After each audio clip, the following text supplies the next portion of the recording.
Dis la vérité, dis la vérité, rien que la vérité, dis la vérité.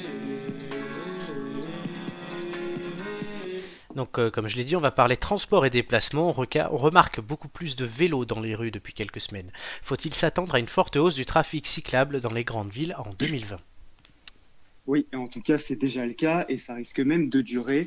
La différence entre l'an dernier ou encore les grèves de fin 2019, on s'en souvient tous, est même très nette. Et pour ne citer qu'un seul exemple et en faire rager beaucoup, la rue de Rivoli, évidemment, qui est Oui. réservée depuis le début du déconfinement aux piétons et aux cyclistes. Il faut savoir qu'à Paris, fin mai, le nombre de passages sur les pistes cyclables a bondi de 53% par rapport à début mars. Depuis le 11 mai et la sortie du confinement, dans certains territoires, par exemple le département du Val-de-Marne, on a créé ce qu'on appelle des pistes cyclables sanitaires, dont l'objectif est simple, c'est d'encourager à la pratique du vélo et délaisser les transports en commun ou notre véhicule personnel. Au total, rien que dans le département du Val-de-Marne, plus de 40 km de pistes ont été créées sur des voies départementales. Donc pour cette chronique, je me suis basé sur un article du journal Le Monde qui a mené une enquête vraiment très approfondie et je vous invite à le consulter. Sur les 3 premières semaines du déconfinement, la fréquentation des voies cyclables de la capitale est supérieure aux heures de pointe par rapport à mai 2019. Elle a été multipliée par plus de 2 les mercredis et jeudis, donc 2 jours de la semaine, aux alentours de 18 heures et multipliée par 4 le samedi. Mais voilà, cela, donc pour le dernier exemple du samedi, il faut certainement le prendre plus légèrement puisque cet effet est dû certainement à l'effet balade du week-end.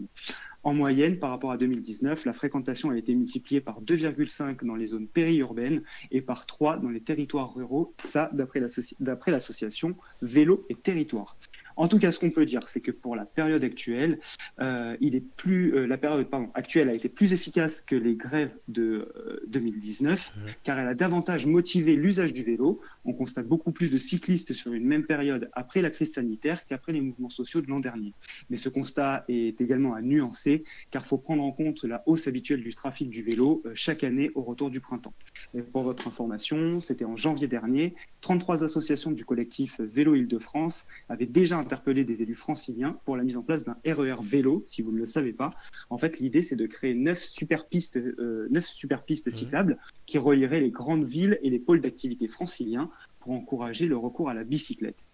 Ce qui est sûr, c'est que la crise qu'on vient de traverser n'a fait qu'accélérer l'avancée du projet. Alors, qu'est-ce qui est prévu là par les acteurs publics? Il y en a qui essaient, je crois, d'inciter à la pratique du vélo. Ouais, et pour soutenir cette nouvelle habitude de déplacement, les acteurs publics tiennent à être au rendez-vous, en particulier l'État. La semaine dernière, Elisabeth Borne, la ministre de la Transition écologique et solidaire, a annoncé le triplement de l'enveloppe budgétaire pour le fameux coup de pouce vélo. C'est l'enveloppe simplement qui est passée, l'enveloppe dédiée est passée de 20 à 60 millions d'euros. Ah oui. Ce qui m'amène, chers amis, à vous poser cette question. Savez-vous quelle forme prend ce coup de pouce vélo? Je sais pas, des aides au changement de vélo, là, comme il y avait la prime à la casse pour la voiture. Ouais, Ouais, en fait, Ouais, Mathieu, vas-y. non, c'est ça, si tu veux faire réparer ton vélo ou un truc comme ça. Exactement. En fait, l'aide prend la forme de 50 euros dédiés à la réparation de votre vélo dans plus de 3000 ateliers agréés sur le territoire. La semaine dernière, pour exemple, l'aide a déjà été sollicitée pour plus de 62 000 cycles. Mais ce n'est pas tout. En fait, le coup de pouce, il se développe en 3 volets. Donc la réparation avec l'aide de 50 euros dont je viens de parler, mais aussi un coup de pouce remise en selle pour les particuliers qui souhaitent un accompagnement d'1 heure à l'usage du vélo. Donc Flo, si tu avais pensé, c'est le moment. Vas-y, lance-toi. Et un coup de pouce stationnement qui est réservé aux collectivités, collectivités, gares, bailleurs sociaux ou encore établissements scolaires, pour prendre en charge 60% de l'achat de l'installation de stationnement temporaire. Et en complément, il faut aussi savoir que des villes, ou la région Île-de-France notamment, proposent des subventions pour l'achat d'un vélo à assistance électrique. Le coup de pouce vélo est financé par le dispositif certificat d'économie d'énergie et il est valable jusqu'au 31 décembre 2020. Pour terminer, d'après moi, la question qu'il faut vraiment se poser, c'est la suivante. Ce projet mis en place très rapidement et de façon temporaire, va-t-il durer? Excellente question. C'est un phénomène, je crois, que là on voit tous à peu près dans toutes les villes où on peut habiter. Alors là, tu me disais, faut que je me remette au vélo, mais dis-toi, j'ai reçu un mail, j'ai été tiré au sort parce que je me suis porté candidat pour obtenir une place dans un abri vélo à Paris. Alors la place c'est pas pour moi, hein, je le rassure, c'est quelqu'un qui m'avait demandé de doubler ses Ah, chances. Et quel Thibaut, dommage. que vous connaissez tous, Thibaut va pouvoir garer son vélo dans Paris puisque j'ai été tiré au sort pour lui. Voilà. Ah. Mais effectivement, ouais, Ah, il y il a a beaucoup de multiplié les chances, du oui, mais il coup. y a beaucoup de choses qui se créent. Alors moi, comme je l'ai dit en début d'émission, je suis allé en terrasse mardi. Et par contre, ouais, dans les rues, donc on a toujours dit, hein, la voiture est là, mais elle doit faire attention à plus petit qu'elle. Donc la moto qui doit faire aussi attention au vélo, qui doit aussi faire attention aux piétons. Les vélos sont en train de se dire, on est les rois du monde, hein. Tu étais piéton, c'est dangereux. Les vélos sont dangereux. Il y a un Et problème là, Je suis là-dessus. d'accord avec Flo. Ouais, moi, c'est la tendance, c'est bien de faire du vélo, mais il faut pas non plus que ça emmerde les piétons. Moi, c'est tout ce que je veux dire. Ouais, c'est sûr. Et moi, En fait, Il y a la un rue de souci Rivoli. aussi sur. Vas-y, Gigi. Ah, pardon. vas-y, vas-y. Je Vas-y, disais, je vas-y. pense que là où il y a un souci, c'est aussi les pistes. Si on regarde par exemple les grandes villes comme Paris, en général, effectivement, il y a quelques pistes cyclables. Et si on veut vraiment pérenniser la chose, il faudrait que les pistes cyclables se développent encore plus pour qu'on puisse vraiment le prendre de manière quotidienne pour se rendre au boulot, etc. Mhm. Et c'est là où ça devient vraiment dangereux parce que moi, j'ai plutôt l'habitude de conduire une voiture. Là où nous, on est obligé de respecter le code, respecter un certain nombre de règles pour justement la sécurité et tous.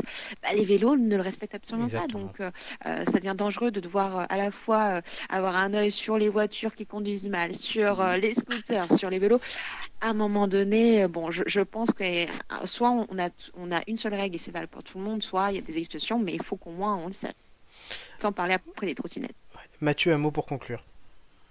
Bah, non, je suis tout à fait d'accord. Sur la côte, Ouais, il favorise beaucoup le vélo parce que toute la côte va devenir piste cyclable. d'accord. Cannes-sur-Mer a commencé à le Tout le bord de faire. mer. Ouais, c'est ça. D'accord. Ah, c'est Donc, intéressant. les maires se sont unis un peu pour faire tout le chemin. Je crois que c'est de Mandelieu jusqu'à Nice. Ah oui, quand je même. crois. Ouais, Donc, ça fait une belle balade. ouais, c'est ça. Et faire attention aussi à veiller à ne pas stigmatiser non plus ceux qui sont obligés de prendre la voiture. Puis ça, après, c'est de la politique Oui, oui, publique, c'est de la c'est politique important. publique, c'est très compliqué. Ouais, et puis je parlais juste de la rue de Rivoli là au début Mhm. de la chronique, mais du coup quand je travaillais le sujet pour la chronique, notre belle ville de Paris, elle a plein de qualités, hein, Mhm. reconnues dans le monde entier, mais par contre pas celle de la place du vélo, parce qu'elle fait partie des capitales européennes, si je me souviens bien, qui accordent le moins d'importance au vélo en fait. C'est Et pas faute d'essayer pour contrairement une à certaine d'autres dame. villes, exactement, contrairement à d'autres villes comme Bruxelles ou Amsterdam, qui Mhm. elles vraiment développent leur réseau de pistes cyclables. Parce qu'ils le font depuis plus longtemps.